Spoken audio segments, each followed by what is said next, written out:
suis assez content d'être à l'université parce que mes débuts à l'université ont été un peu médiocres. Et donc, ça me fait plaisir d'être accueilli par une université qui m'a pas...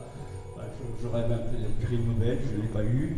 Donc, voilà, donc j'ai en tout cas 8 tableaux accrochés ici. Je trouve que ce puits ici est absolument somptueux. Je ne sais même pas comment ils ont monté pour accrocher les tableaux.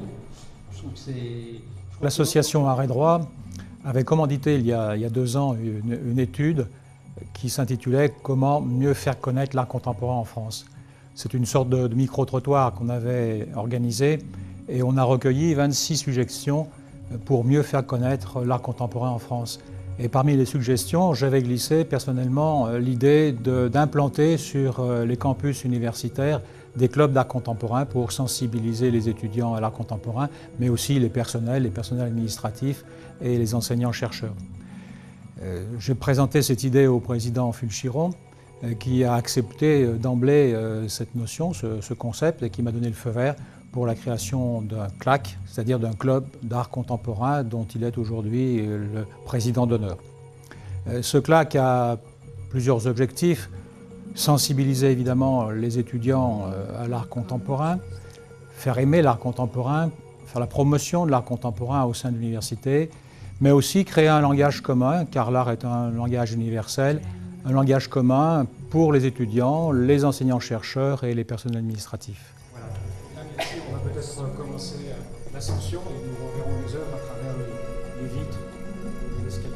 Si vous voulez bien. En parlant à l'un de mes amis, Gilles Blancard, de cette idée de club d'art contemporain, en lui demandant d'intervenir d'ailleurs dans les conférences Regards croisés sur l'art contemporain, Gilles Blancard, grand collectionneur, me dit « Mais pourquoi l'université ne commencerait-elle pas une collection d'art contemporain comme il existe des collections d'entreprises ?»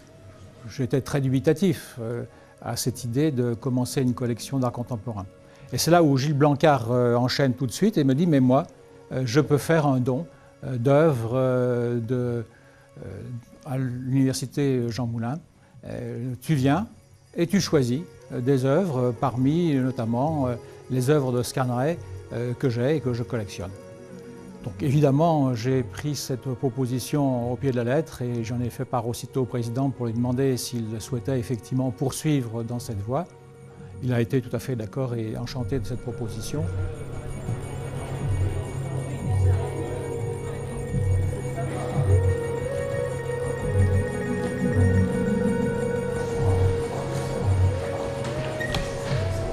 C'est ma période un peu néo-punk. Voilà, il y avait... je crois que... Nous avons rencontré Gérard à plusieurs reprises et on trouvait ça passionnant d'initier une collection permanente à l'intérieur de la fac.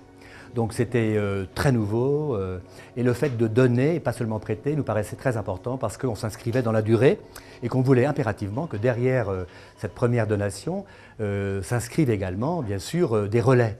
Le but de l'opération étant qu'on constitue véritablement au fil des années, grâce au contact de Gérard et à un travail collectif, une véritable collection permanente qui permette à tous d'y accéder.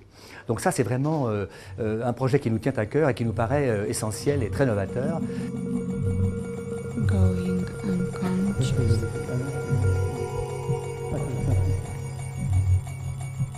L'œuvre de Jean-Marc est très significative, elle ne s'inscrit pas du tout dans une mode, c'est un style qu'il a développé qui est très personnel, très original, qui rejoint un peu ce que faisait Chessac avec ses totems, qui est un peu redéfini par rapport à l'art brut.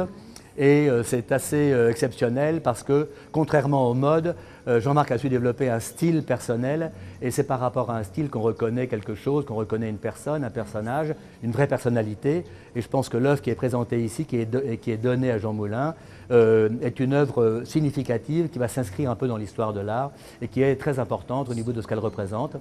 Et elle développe un style qui est très personnel et la personnalité en art est un atout considérable.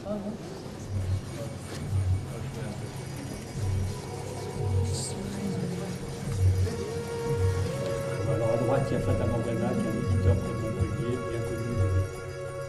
C'est un peu, peut-être pas vraiment punk, mais un peu post, un peu nerveuse, enfin une époque un peu comme ça, rock'n'roll si vous voulez. Et avec une idée, pour moi, d'exprimer quelque chose un peu du bruit du monde, de la violence du monde, à travers des tableaux qui soient tendus, nerveux, conflictuels parfois. Je donne l'impression parfois d'être expressif et en fait c'est fait posément, calmement. Ma nature, ma contradiction personnelle. Voilà, donc si vous voulez, d'un amas de dessins, de lignes, de feuilles, de notes, je fais un peu un puzzle. À l'époque, dans cet immense atelier, j'avais des grandes tables, je disposais comme ça un ensemble de dessins et je recomposais le tableau.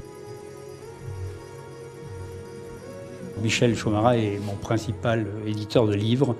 On a fait ensemble 12, 13, 14, 15 livres, je ne sais plus, enfin, entre des petites choses. J'ai vraiment beaucoup travaillé avec beaucoup d'écrivains. J'ai un grand plaisir, je suis un gros lecteur, je suis un lecteur passionné, donc j'ai une pratique des bibliothèques importante et donc c'est un peu, voilà, alors il y a une raison là, je dirais très sincère de mon plaisir à être sur les murs d'une bibliothèque.